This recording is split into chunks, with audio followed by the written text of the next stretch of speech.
Welcome, everyone, to Indications and Warnings with Chuck Pfarrer, co-produced by Alan Brewer.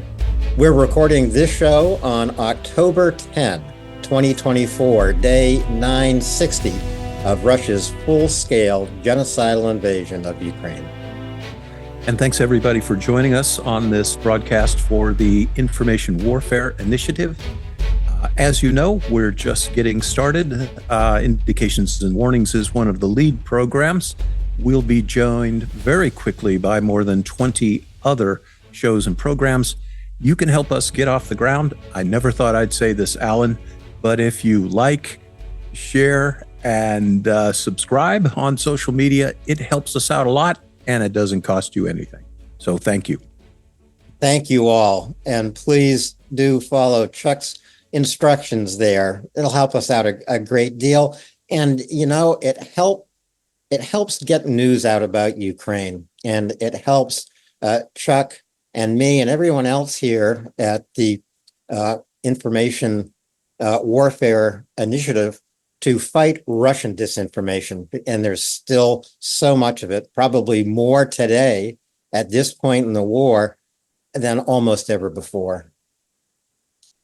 But this is something of a special edition, Chuck, today, because when you and I learned a couple of days ago that General Kirill Budanov was on the ground in Vovchansk, personally directing a special operation to clear Russians out of a position that had become essentially a fortress, we had the identical reaction. It was that's crazy. It was crazy. General Budanov is the chief of the intelligence organization for the Ministry of Defense. Close quarters battle is way above his pay grade. He is no stranger to combat. He was fighting in the East. He has been to Bakhmut. And in his own words, it is sometimes it's necessary for me to be with my people to motivate them. These are his words. I'm not taking excuses for why someone can't do something. That's why the task will always be accomplished. But he is leading the kind of men and women who get the job accomplished.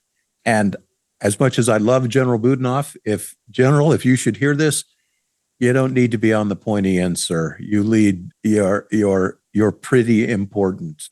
But this just shows his level of commitment. And Alan, how important this operation really was. It sure does show how important this operation was. And you're going to help lead us through that. But before we get to the operation in Vovchansk, led by Budanov, here's just a quick backgrounder about the general. He's 38.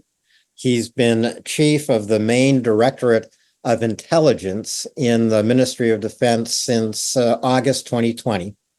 In 2014, he fought in Donbass, where he often operated behind enemy lines in special operations. He's done everything from night operations to amphibious operations. He was wounded more than once, came to the United States for treatment at the Walter Reed Medical Center outside Washington, D.C., and he was part of an elite unit in Ukraine that was trained by the CIA. He has survived at least 10 assassination attempts, including a car bombing in 2019. His wife has also survived a poisoning attempt in 2023. I'd have to say, in short, Chuck, the Russians want General Budanov dead or alive. And I think they mostly want him dead. In Vovchansk, I hope we're going to be able to cut in this video.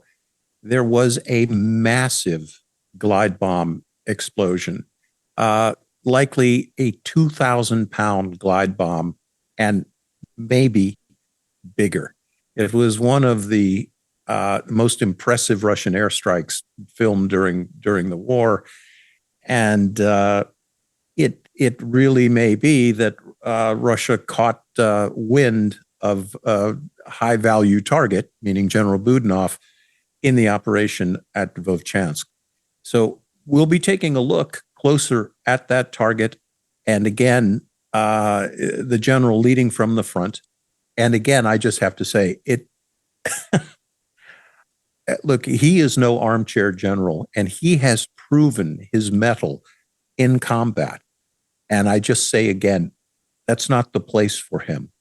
But no one can question his bravery, his valor, or his intrepidity. So he is an amazing officer. Yeah, he really is.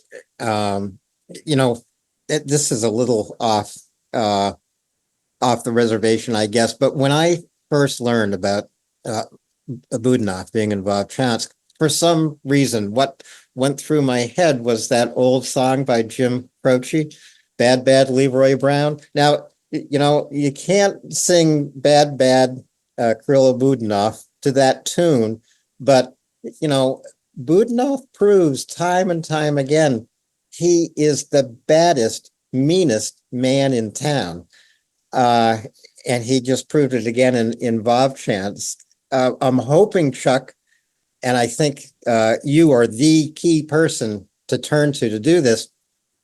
Walk our viewers through the preparation, the practice, and the execution of a special operation like this. I mean, this is not planned the day before the way we plan our shows. No, definitely. This was a multi-day, multi-phased, combined arms operation. And I hope our viewers, you're looking at an overhead image of what is called the aggregate plant, and it is in the western section of the Ukrainian town of Vovchansk, which it goes back and forth, but it's in Russian hands right now. This aggregate plant has been a fortress for Russian troops. They have installed some of their own elite forces into this target. So as you look at it, you can see there are a number of multi-story buildings. There are tank farms. There are rail switching yards. This is a not an extremely large industrial facility, but a maybe 5 or 10 acre industrial facility. So these sorts of targets are actually can be addressed by special operations forces. More usually in the American military, this is the kind of target that a Ranger battalion would address. So we can go through the different sorts of special forces here just a little bit. And General Budanov commands analogous units to all of these. So we'll start on my end of the equation. If you have SEALs or Delta Force operators, or less, believe it or not, less likely Green Berets to carry out this direct action mission. Green Berets are capable of direct action, but their primary role is advising indigenous forces. Okay, so if you had SEAL elements or Special Forces elements, we are more used in a raiding capacity, although we're very good at infiltrating targets. We could be the first guys in here. We could be eyes and ears. Those are called Tier 1 forces in the U.S. military. Tier 2 forces, which is a term I didn't like because these guys are not second rate at all. Tier 2 forces are the operational SEAL teams and the Green Berets. Then there are Tier 3 forces, which I really didn't like because these guys get the job done. And they are the Marine Special Operations Forces and America's Ranger regiments. They do it. They can do everything. Okay, so we've got the tools laid out on the table. General Budanov commands analogous units to every one of these. He has Tier 1 Special Operations Forces, and adjunct to those, he has covert operators. So these are guys that don't go in and hide. They're guys that pretend to be someone else and go in. He has units analogous to SEAL teams and units analogous to Special Forces A teams. And he has a large cadre of troops trained by the Royal Marine Commandos, trained by the SAS, the SBS, and these forces are analogous to his Ranger battalions. Okay, when you are addressing a target like this for a multi-day operation, you need all of those skill sets. You need people who can infiltrate the target without being detected. You need people who can put in listening devices and provide sniper cover. And then you need a volume of assaulters. So the thing about Rangers, look, they can fight their way into the target, kick the door in, and fight floor to floor. Their close quarters battle, their surgical shooting is as good as anybody's. You got a SEAL team, we generally don't want to fight our way into the target. We're too small. We have to surprise the enemy. And we can fulcrum surprise into some pretty big operations because we hit the enemy so hard and in so many different places, they have no idea where we are. So the objective here was to drive out all of the Russian occupiers from this sprawling plant. So just to put this mildly, there are 1, 2, 3, 4, 5, at least 6 multi-story buildings, which have to generally be addressed from the top down. This was a fight that required surprise, speed of execution, mass at the point of attack, and it also involved every other combined arms. It required drone strikes. It required artillery strikes. It required HIMARS. It required air strikes. To run that whole big operation, Alan, it takes a lot of planning, a lot of rehearsal, and operators who are trained to the absolute international highest level. So just a quick question. Why, when you're entering a building, why from the roof down? Well, the easiest way to think that is if you try to throw a pair of socks up your stairway, rolled up socks, what happens? It usually rolls down. So you want to be on top and throw your grenades down on the enemy. It's almost that simple. It almost is. You can address a multi-story building from the bottom, but that is definitely the hard way. And, I talked about the earlier stages of this operation, infiltration. So let's say General Budanov had 4 SEAL platoons. Their role in this would be to infiltrate the target clandestinely before the balloon went up. Mm-hmm. So they could get in there into buildings, and I'd want to get as high as I could. I'd also be looking places where I could fire down. Gravity is your friend. I get it. The minute my socks became grenades, I understood perfectly. While you want to fight from the top down. So reconnaissance would have played a crucial role in the planning. And, I guess that would be the very first step. We know the Ukrainians really are very skilled at reconnaissance, both with drone recon and eyes on the ground recon. What were the Ukrainians looking for at this first stage conceiving this operation? The first thing you want to get your arms around is what is the enemy order of battle? How many Russians are there? What units do they come from?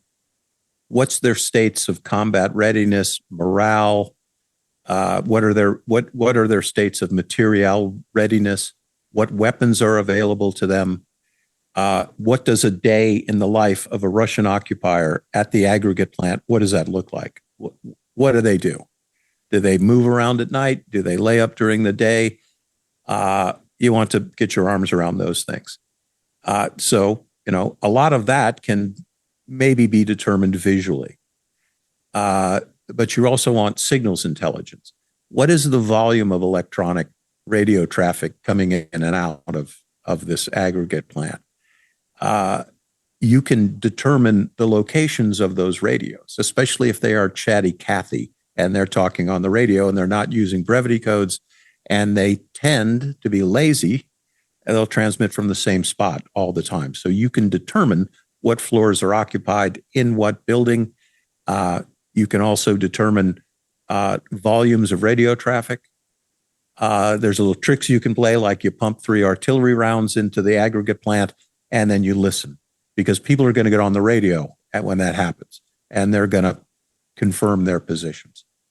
So gathering all that intelligence, which could be a process of months, and this place has been fought over quite a bit. At 1 or 2 occasions, the Ukrainians have actually surrounded the plant, and then, the vicissitudes of battle drove them back. But you want to gather all of the information you possibly can, then begin to plan.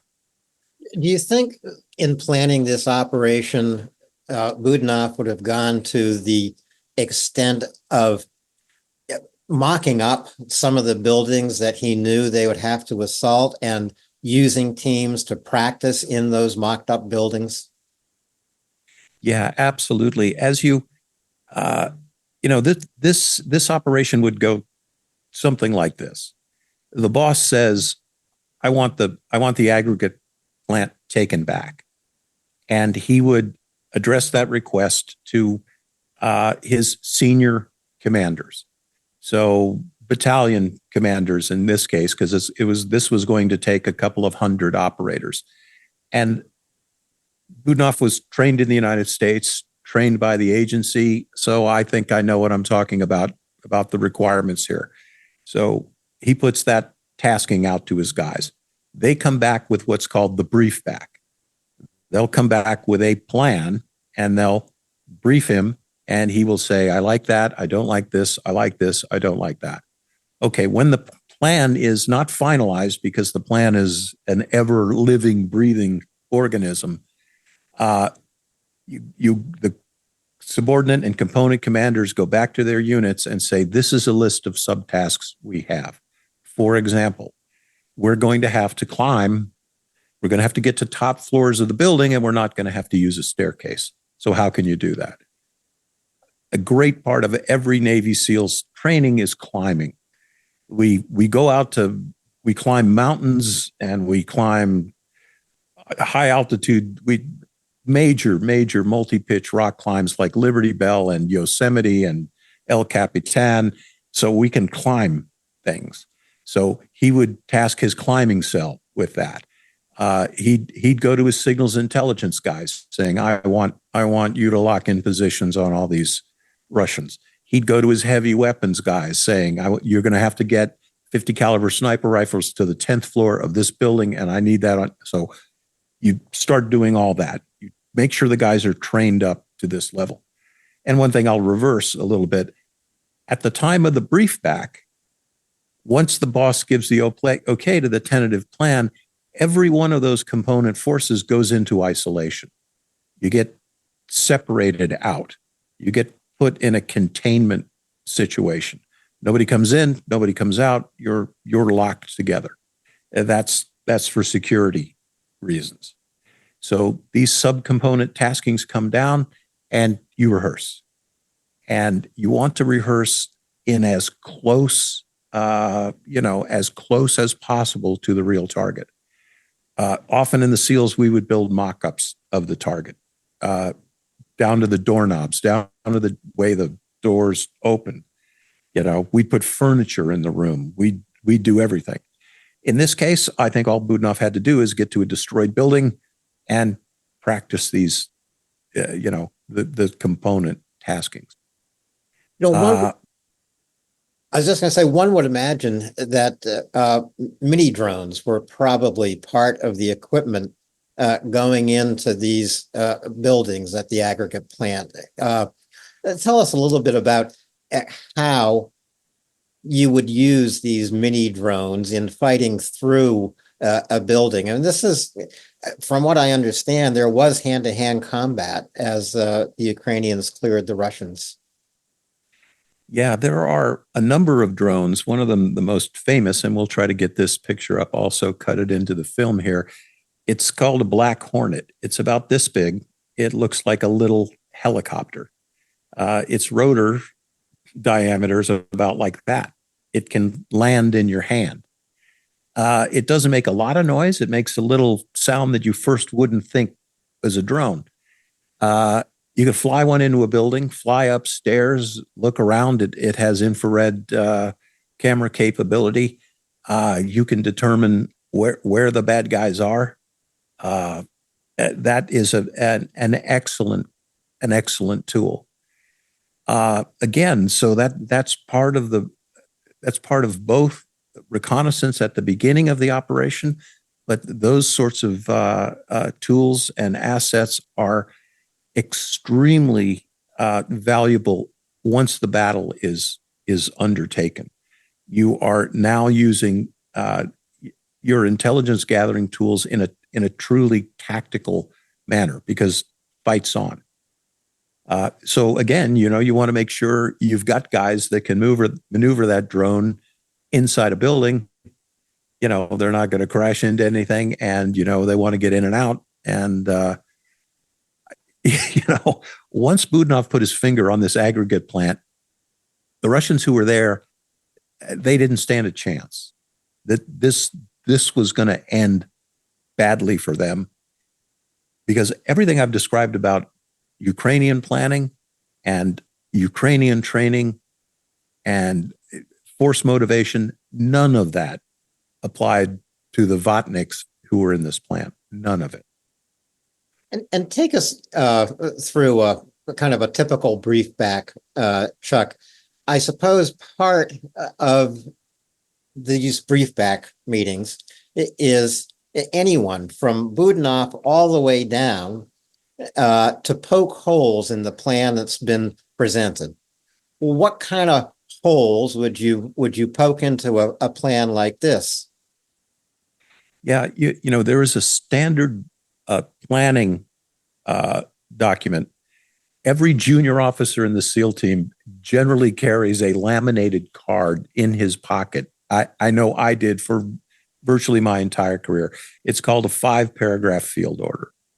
And, you get the tasking, you put out a warning order to your troops, stand by for something, you don't tell them. And it tells you, gather the enemy order of battle, understand the tasking, communications, adjoining units, air support, all these things I won't bore you with. But as you're preparing for the brief back to the boss, there were a couple of tricks we use in the SEALs, and I expect with the agency training General Budanov, he may have done this too. We will sketch out a plan, and then we will stand it on its head, and we will plan backwards. We will literally plan with cold beer and pizza at the debrief. How are you going to get the guys to the debrief? By bus. How are you going to exfiltrate them from the team? How are you going to extract them from the battle location? And you completely work backwards. And what we're looking for are single points of failure. We're looking for the one thing or the two or the 5 things that could go wrong at the worst possible time and bring the whole operation down. So here's the easiest way to describe that. During the raid on bin Laden's compound in Abbottabad, one of the helicopters crashed in an early stage of the mission. No matter what anyone tells you, it did not crash during the insert.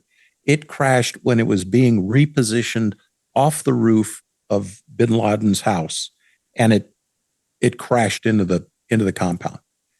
Well, that wasn't the only helicopter available for extract, right?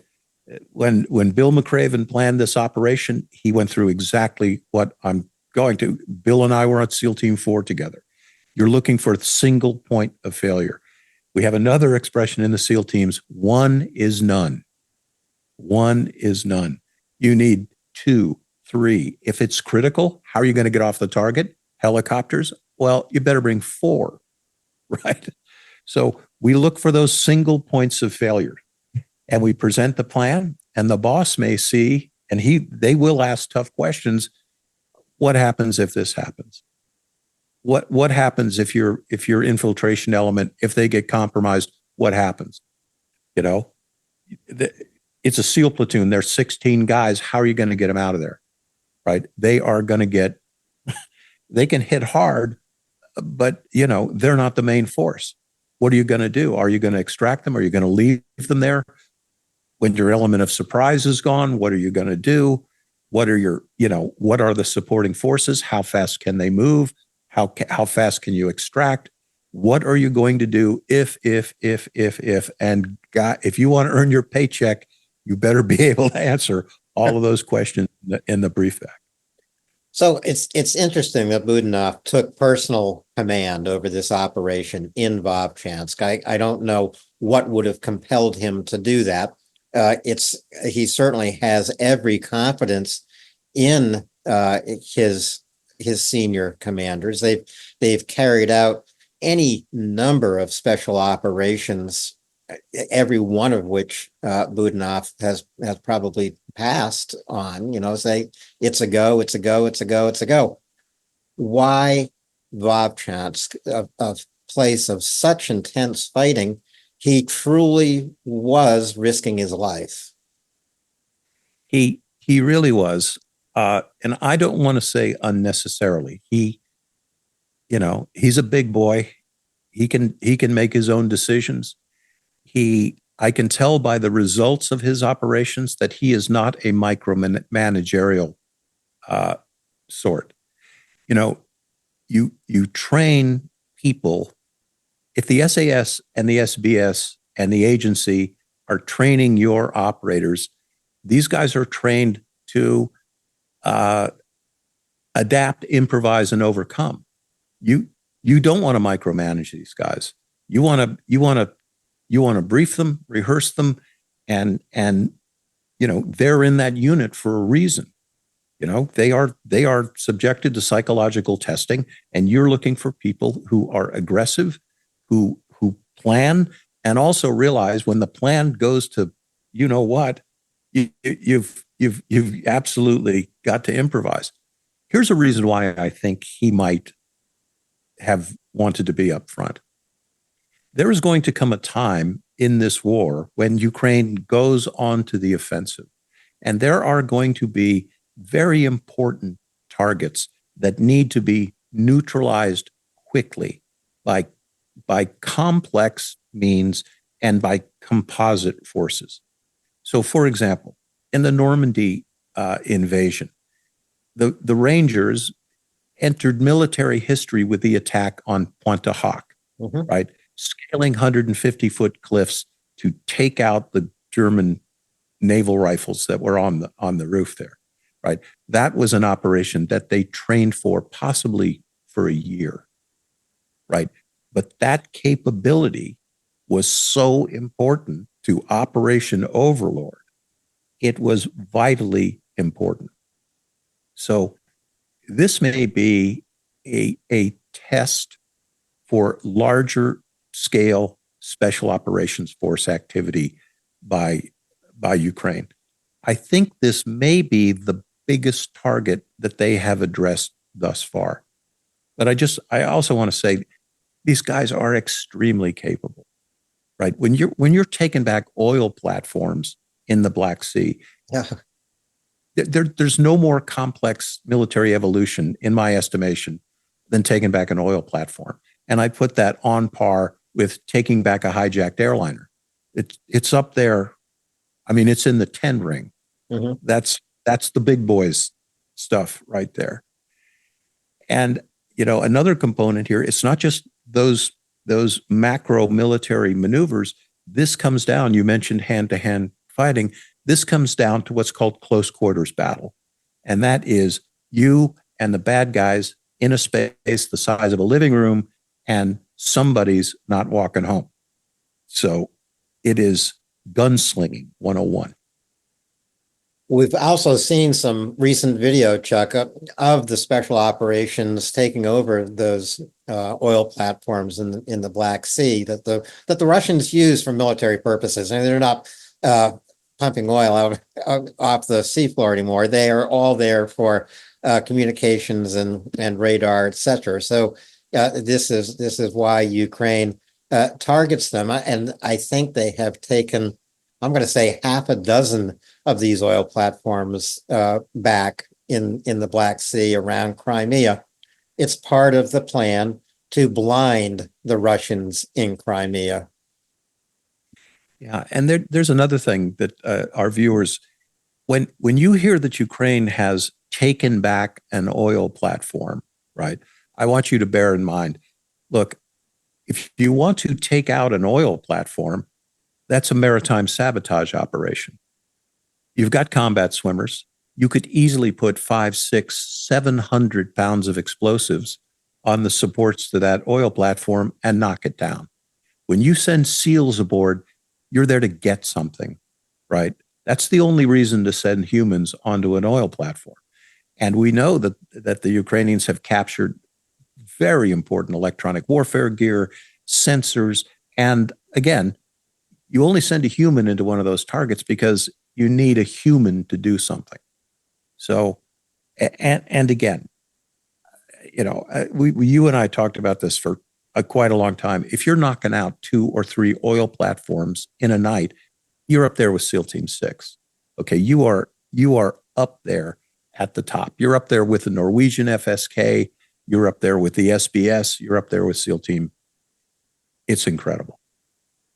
Budanov was considered to be a possible replacement for the Minister of Defense, Reznikov. This was months ago when Zelensky was shaking up his cabinet, but he remained in this post as chief of what I'll just say is military intelligence, just to use the most general term.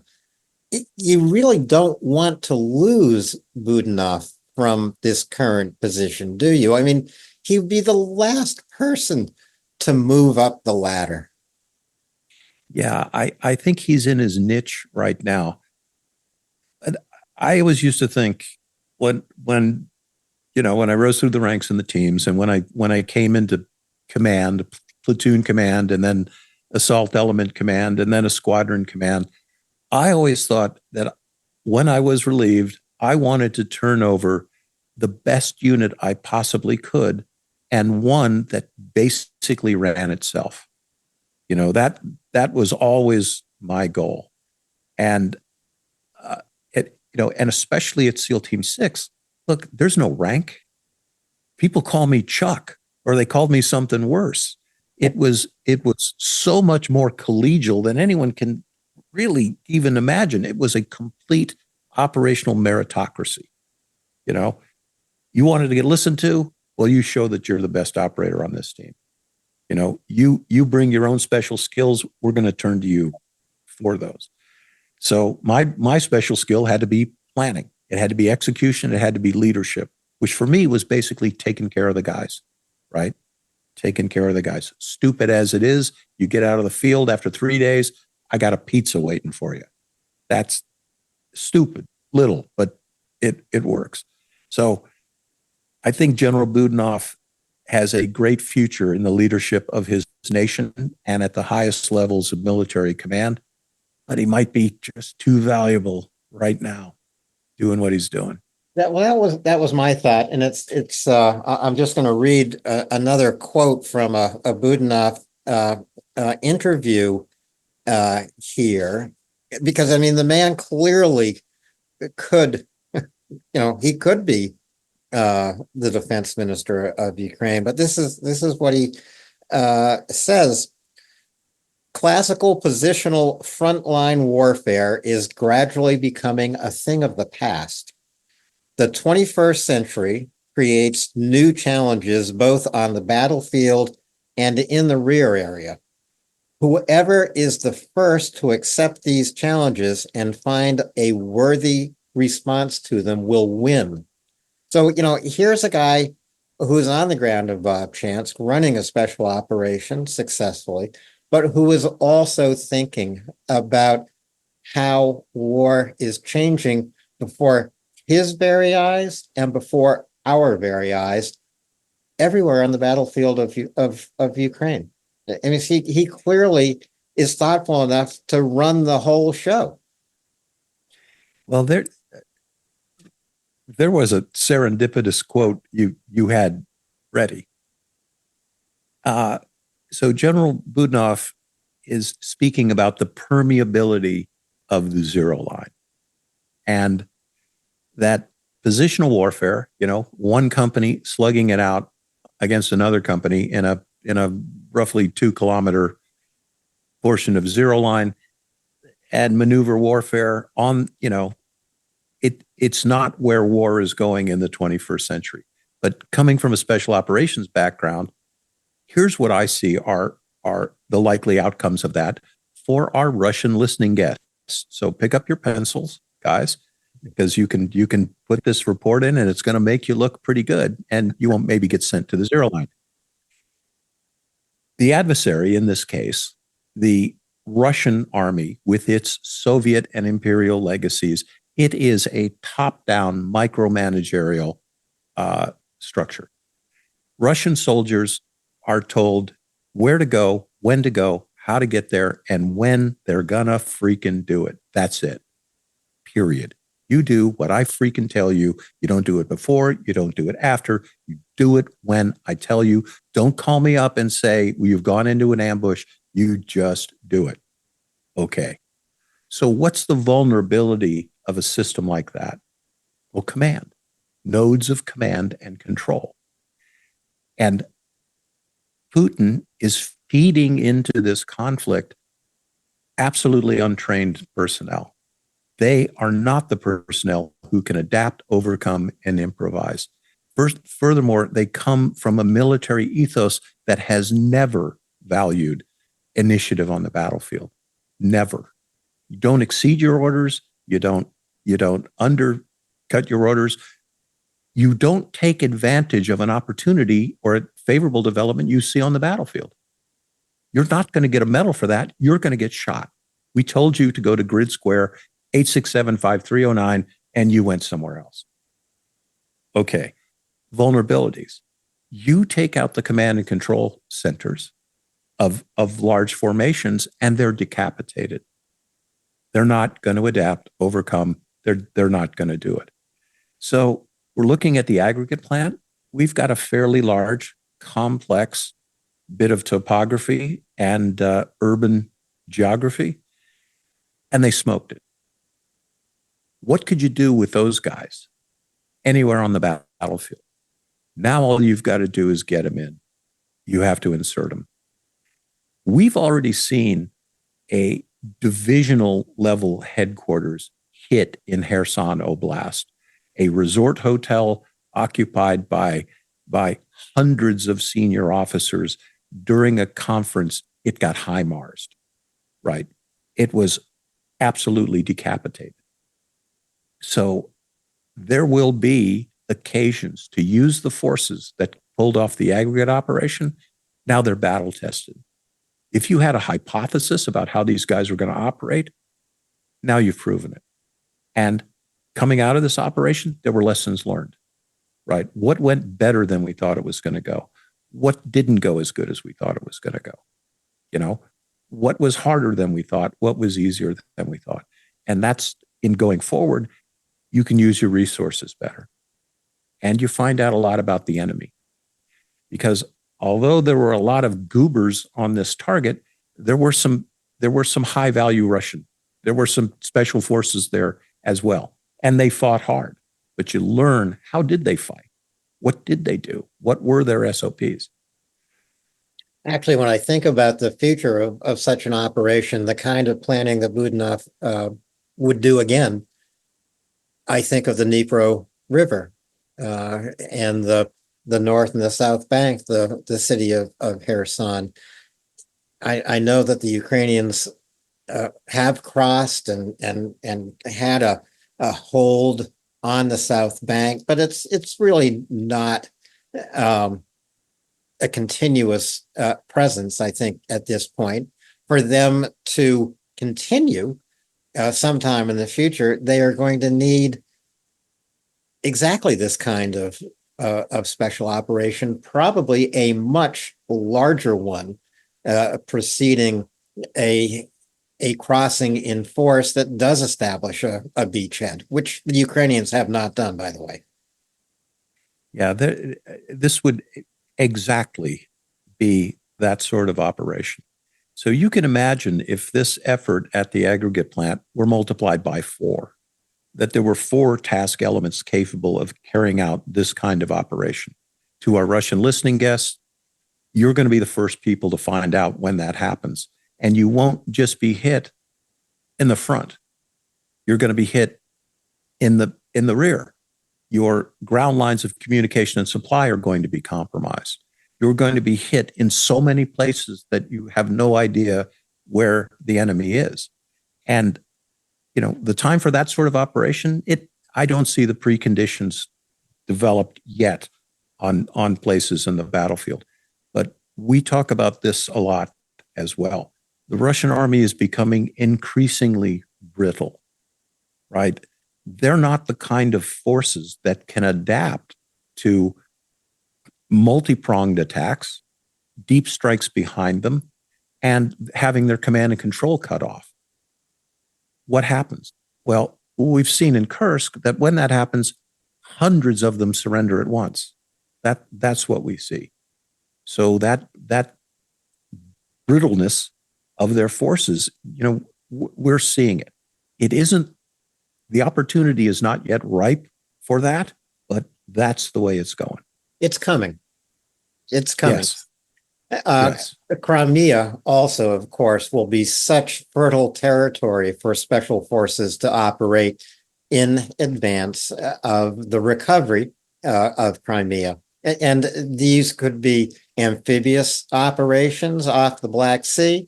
They could be infiltration operations across that narrow spit of land onto the island of Crimea, as we like to think of it. I mean, so there are all these, what I will call fertile territories for special operations that Ukraine will have to undertake, as you say, when conditions have been established. Yeah, and there's another thing that our viewers, you look at a map and you see a red zone that is occupied by the Russians. They aren't everywhere, right? The forces are dispersed. There's a lot of military materiel at the zero line, mines, et cetera, electronic warfare equipment, air defense systems. But occupied territory is not occupied shoulder to shoulder by the adversary. There are small units scattered around.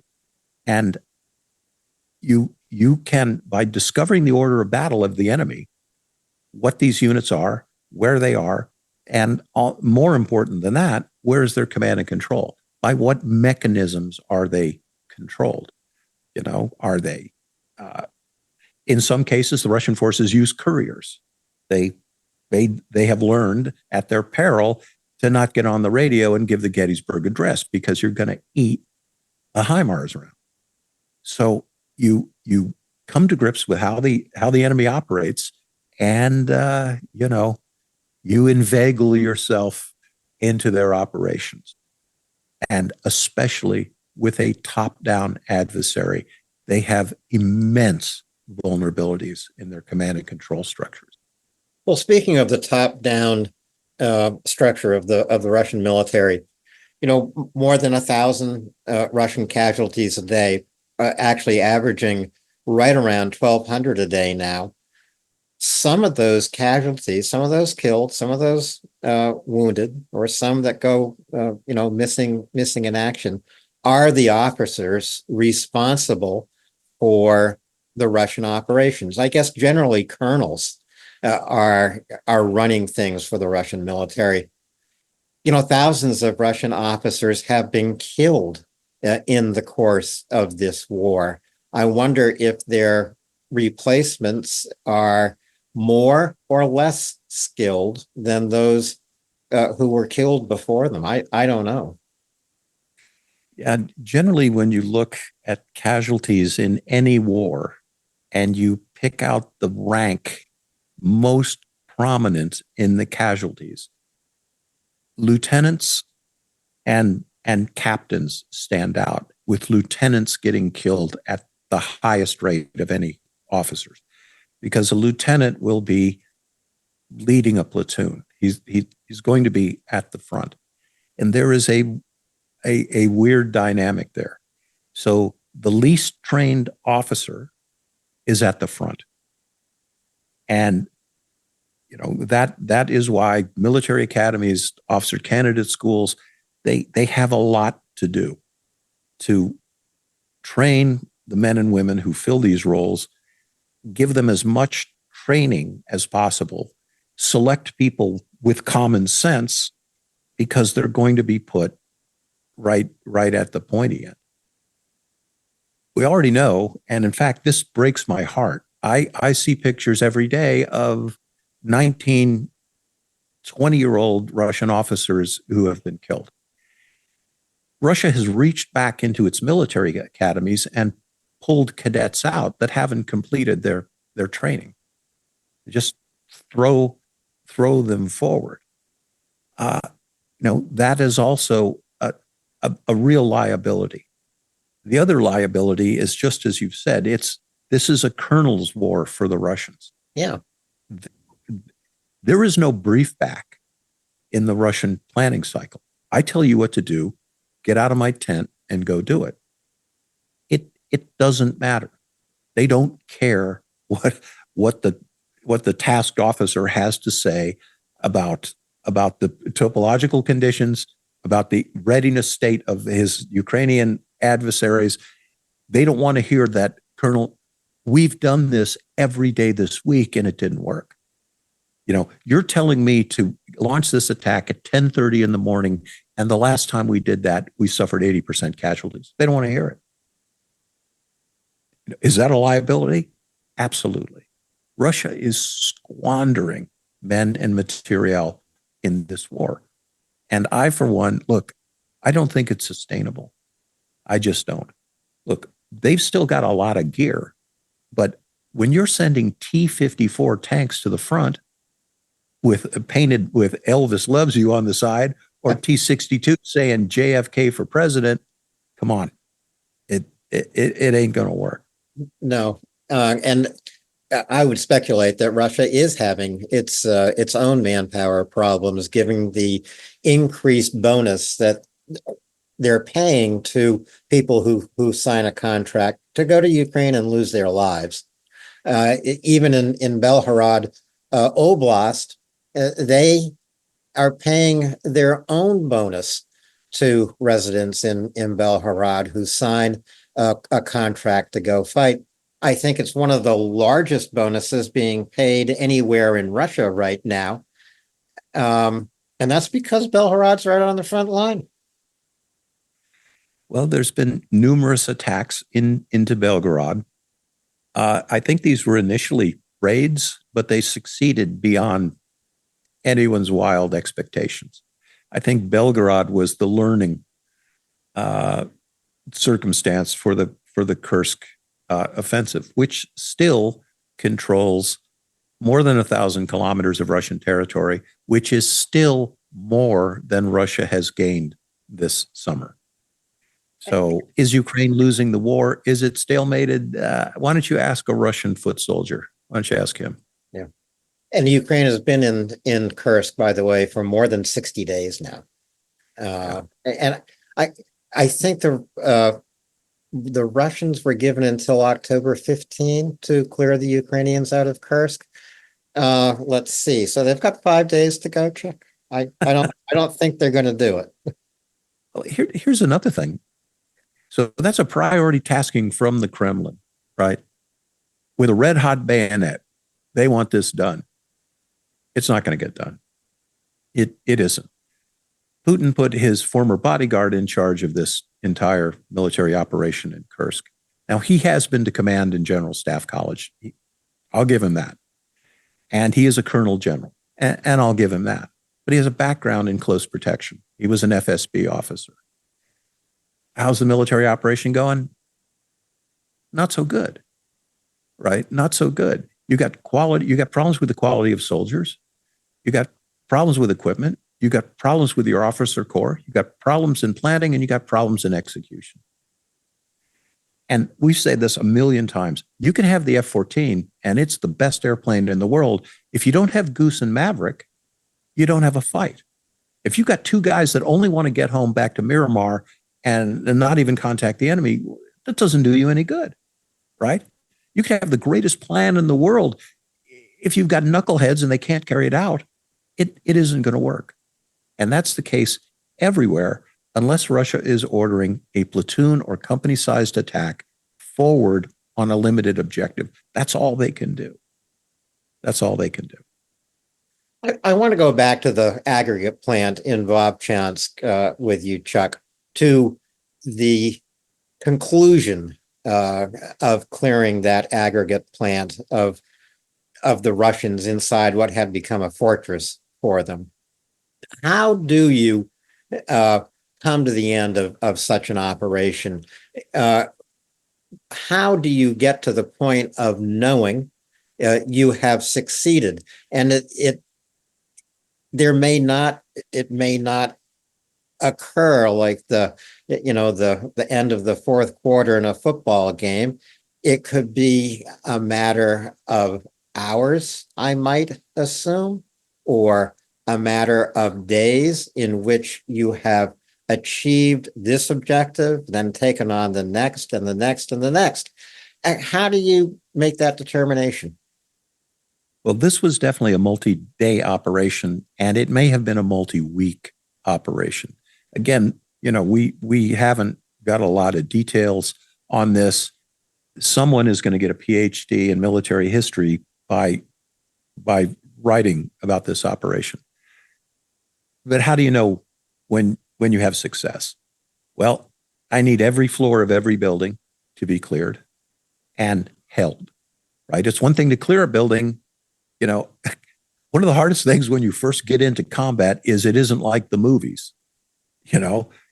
John Wayne doesn't kill the bad guys and they stay dead. That doesn't happen. You don't plant the flag and say, I've won, because they come back. It is a big thing when you first are in combat that you have nothing to judge it on. But the end state, the acceptable end state for General Budanov in this operation was every building is cleared, every building is held. We control all of the internal lines of communication in this area. We have cleared the buildings and we have cleared the underground tunnels. We have located every point of troop concentration. We have seized their ammunition, their food, their water. Every subunit commander in this operation reports to me that they have achieved their objectives and they're holding their positions. So we also don't really know this. What's the status of this place right now? Do the Ukrainians remain occupying it? Are they going to? There's not much left of this place. Unfortunately, we don't have that data. Right. But I suspect, given its importance as a piece of terrain in the city of Vovchansk, I think they're probably in occupation right now.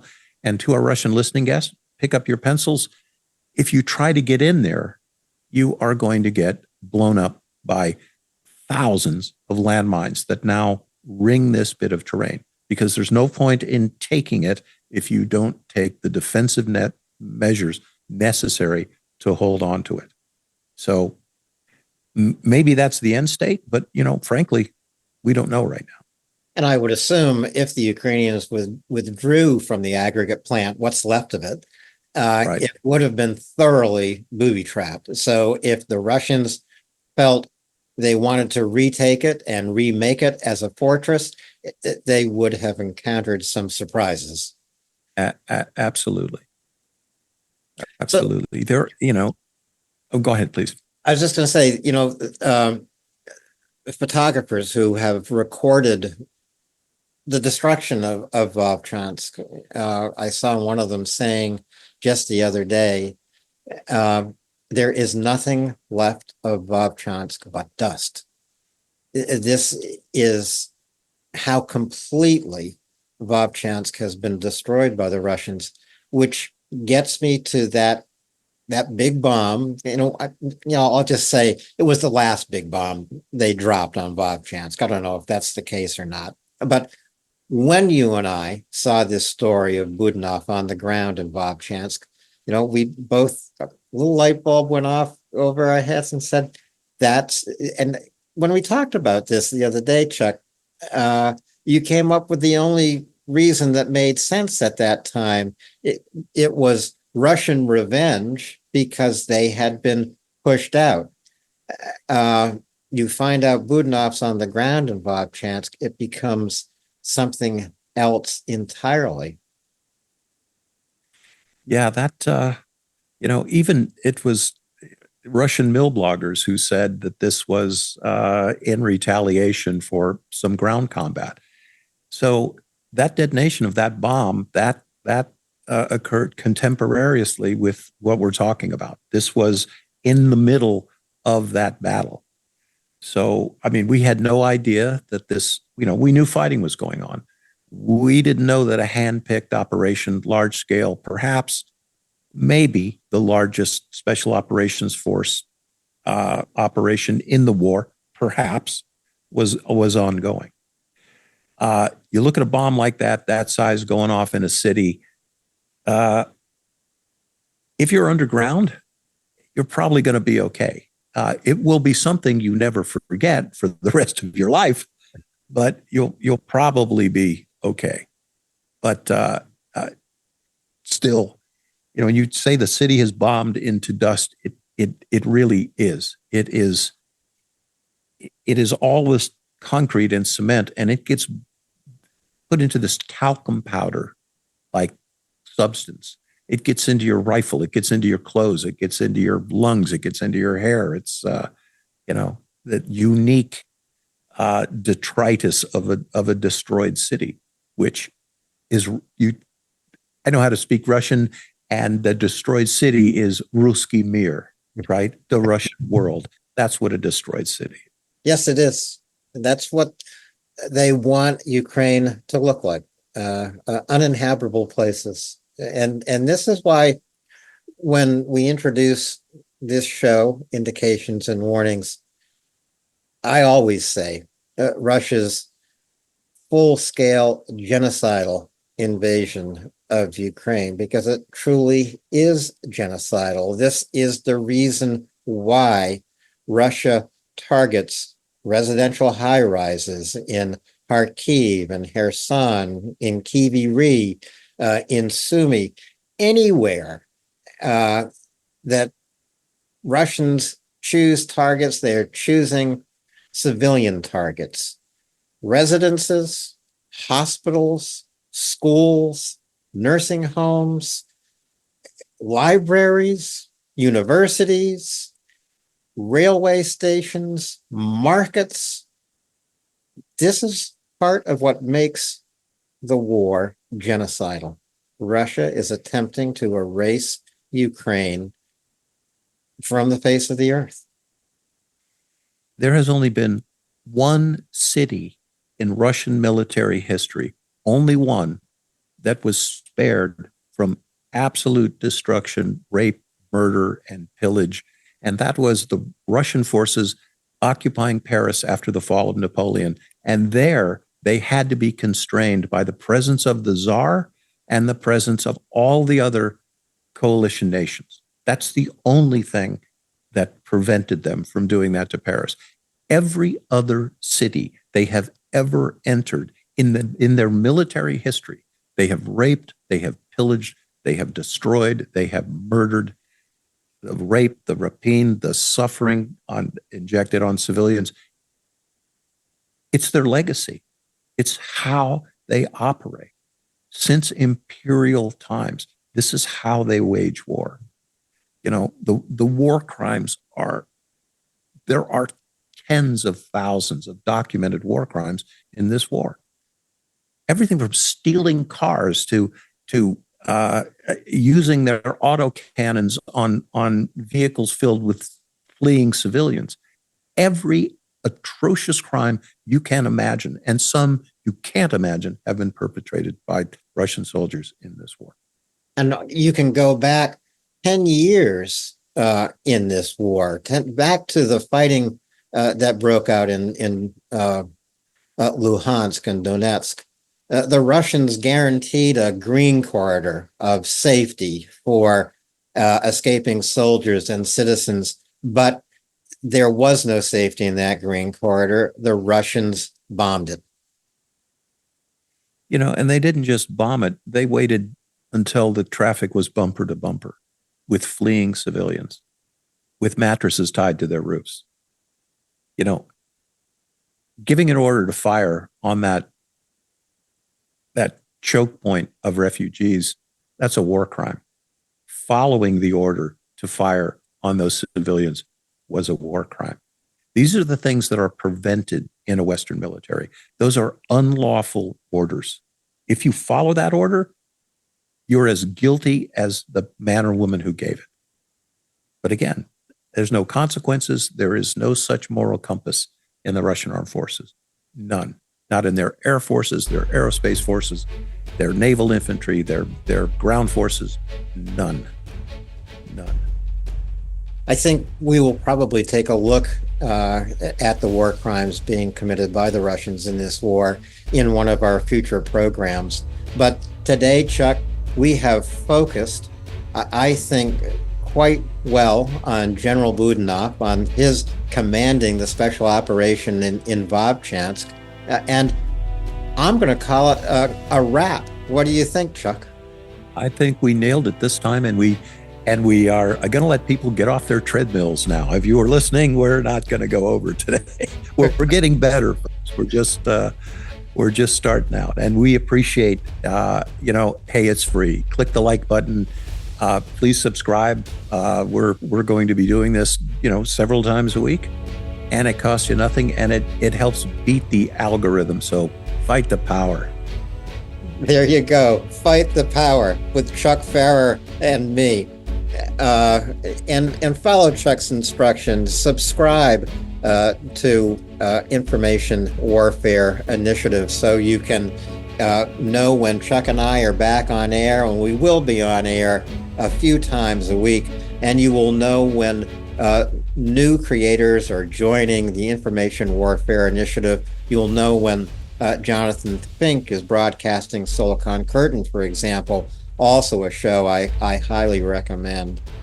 So thanks very much, Chuck, for your detailed insight into General Budanov on the ground in Vovchansk running this special operation. I know I'm going to see you again in the next few days, but before then, Slava Ukraini. Heroям slava. Thanks, everybody, and we'll see you again real soon.